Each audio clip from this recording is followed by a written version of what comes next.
Today I want to talk to you about something that's very important in athletics, it's very important in life, and it's this. How do we build leaders? Now, there are a lot of fake leaders out there. There are people who want to lead, but they're not equipped to lead, and they stick out like a sore thumb. They're easy to recognize, and if you have any common sense, you can see through that.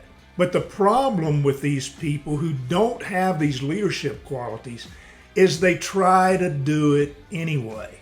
And, sometimes the person may be a bit delusional. Maybe they want to be at the forefront so bad that they lose sight of what's truly right and what's truly good. This probably goes on a lot.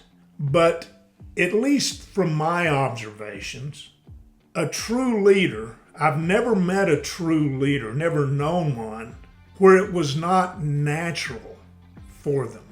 They didn't force this leadership. And the interesting thing about it, from my perspective, is most of them were not seeking a leadership position. They didn't care if they were the leader or not. But they had this magnetic, charismatic draw that positioned them to be leaders. They just flowed into it naturally. And I think if you think back in your life, in your experience, that's probably been the case with the true leaders that you know. I think it's pretty standard. Maybe not. If you don't think it is, you can email me at coachj@arukaperformance.com and we can have a conversation of it. But, to kind of put a cherry on that aspect of leadership, do you remember the story of Moses? He was a very prominent figure in three of the world's great religions. And it's very interesting. When you read his story, he thought early in his life he was a leader. And he tried to exhibit those leadership traits. It didn't work for him because he wasn't ready. And that was the story. He had to be broken. And then finally you flash forward in the story 40 years later, and he's sitting on the backside of a desert as a shepherd.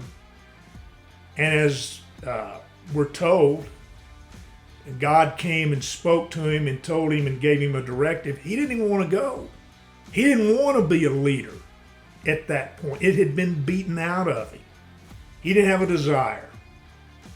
He ended up going, and the rest is history. I'm glad he went. Sure he is too. But he didn't want what he had so desired earlier in life. You can't crave leadership. That's not how you gain it. I really don't even know if we're using the right word in terms of how you build. And I've always recognized that leaders have certain inherent traits about them. And I'm not smart enough to figure out, is it genetic? They may be instilled and built over time. It's probably both. I don't know that. I don't have that part of it down. But I can give you a list of traits that are pretty consistent in true leaders, because we need good leaders. And I've lived with a lot of them in the course of my work in the National Football League. You always have leaders on your team.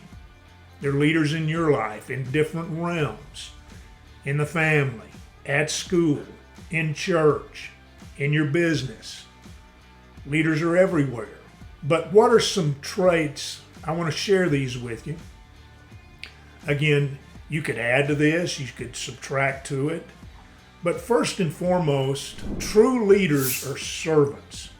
They're not slaves, they're servants. They understand the value of the surrounding people that they lead. And they understand that it is their job as the leader not to be exalted or served. It's their job to serve their constituency. And I wish we had more politicians like that in the United States. We don't, so evidently we don't have good leadership if that trait's not exhibited, at least in my opinion. And again, you can argue with me and you can disagree with me. That's your right. And then the other aspect of leadership is people naturally follow them. There's something magnetic, there's something charismatic about them that draws people toward them. And I think there's a lot of reasons for that. You know, Jim McMahon, famous quarterback in the National Football League, he won a world championship with the Chicago Bears. If you follow the NFL, you've heard his name. Now, he was a character, no doubt about it. He finished his career with us in Green Bay. And he was a natural leader, but he served his players. And I remember Jim, on multiple occasions, he would cater in food on Friday at the end of the week for the entire team. I remember once he came from Chicago, he served us all lobster and steak. He understood, and those guys, even though he wasn't the starting quarterback, he played behind Brett Favre in those days, he was a natural leader. Very interesting. A third thing is I think that leaders demonstrate the traits that are desirable to the people that they're called to lead. So, for instance, in football, you have to have great work ethic. You have to demonstrate physical and mental toughness. You have to be authentic. You can't be fake. There's a series of traits that an individual exudes. For people to follow them, for that person to be a leader, they have to exude and demonstrate. They don't talk, they walk it. And they live it out in real time. And that's something I've seen in every single leader I've ever been around. And then they keep their own ego in check. And everybody's got an ego. And everybody at one time or another in certain areas, you have to deal with pride. You have to keep your foot down on it or it will overcome you.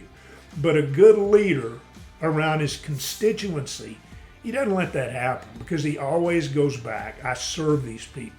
They have to have an understanding of authority and accountability. A leader understands authority. He knows how to work under it and he knows how to administer it wisely. Very, very important. And he is accountable. He's accountable to those he serves or she serves.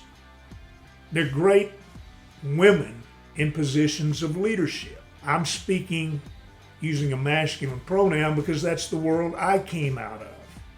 That's not to say we don't have great female leaders. We do. And then finally, I'm going to throw one out that I've always seen, and it's not normally listed. Every leader I've ever known has a great sense of humor. Now that may sound odd, and I guess what I mean more than anything else, they didn't take themselves too seriously. A lot of people today, they're good people, but they take themselves way too seriously. They can't laugh at themselves. You need to be able to laugh at yourself, whether you're a leader or not. That doesn't make any difference. You need to keep a great sense of humor. Laughter, it's very good medicine. So those are some things to think about. Again, I don't know if leaders are built, designed, or a combination of both. Probably both. But that's what it takes, in my opinion. If you have other ideas, again, write me at CoachJ@arukaperformance.com. And thanks for watching.